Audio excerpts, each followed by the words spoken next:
দুর্গাপুর গণধর্ষণ কাণ্ডে আজ দুর্গাপুর সাব জেলে টিআই প্যারেড হলো। দুপুর 12টায় আনা হয় দুর্গাপুর উপসংশোধনাগারে নির্যাতিতা ডাক্তারি পড়ুয়াকে। দুপুর 1:30 নাগাদ তারা এখান থেকে বেরিয়ে যায়। কড়া পুলিশি পাহারায় চলে এই প্রক্রিয়া। দুর্গাপুর মহকুমা আদালতের ভারপ্রাপ্ত এসসিজেএম রাজীব সরকার উপস্থিত ছিলেন। নির্যাতিতার আইনজীবী পার্থ ঘোষ থাকলেও তিনি ছিলেন সংশোধনাগারের বাইরে। রাজীব সরকারের এজলাসে এই গণধর্ষণ কাণ্ডের মামলার শুনানি চলছে। গ্রেফতার হওয়া 6 জন এখন জেল হেফাজতে আছে।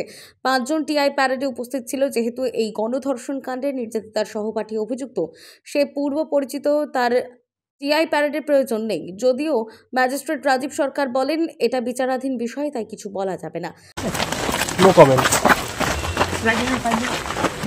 নির্যাতিতার আইনজীবী পার্থ ঘোষ বলেন, টিআই প্যারেডে একটা গুরুত্বপূর্ণ বিষয় মামলার ক্ষেত্রে। টিআই প্যারেডে আপনারা জানেন যে যারা যারা জড়িত আছে তাদেরকে এখানে আনা হয়েছিল। তার সাথে সাথে আরও অনেক লোককে তার সাথে পাঞ্চ করা হয়। কারণ যেহেতু আনআইডেন্টিফাইড লোকজন যারা, তাদেরকে টিআই প্যারেড করা হয়, যাদের টিআই প্যারেডে তাদেরকে শনাক্তকরণ করতে পারে যে হ্যাঁ আদৌ এরা সেদিন ছিল কিনা, আর যদি ছিল কারা কারা ছিল এবং তাদের কোন কোন পার্টে তাদের কী ভূমিকা ছিল সেদিন ওই ক্রাইম করার পিছনে।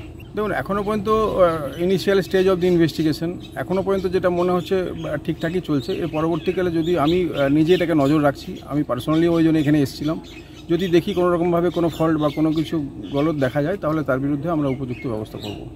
একজন আগের থেকে সে তো তার বন্ধু ছিল, তার এক সহপাঠী ছিল আর কি, তো অটোমেটিকলি সে তো আইডেন্টিফাইড, তার জন্য তাকে এখানে আনা হয়নি। তো 5 জনের যারা সেদিনে ঘটনাটা ঘটিয়েছিল সেই 5 জনকে এখানে আনা হয়েছিল। তাদের আইডেন্টিফিকেশনের জন্য আজকে আমার ক্লায়েন্টকে আনা হয়েছিল এবং আইডেন্টিফিকেশন প্রসেস নাও বিং কমপ্লিটেড। এখন আমি ক্লায়েন্টের সাথে কথা বলে পরবর্তীকালে আমি বলতে পারবো যে কতটা কী হয়েছে না হয়েছে। অনেক কিছু নির্ভর করছে এর ওপর।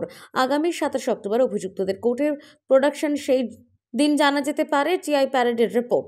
নির্যাতিতার সঙ্গে উপসংশোধনাগারে উপস্থিত ছিল তার মা।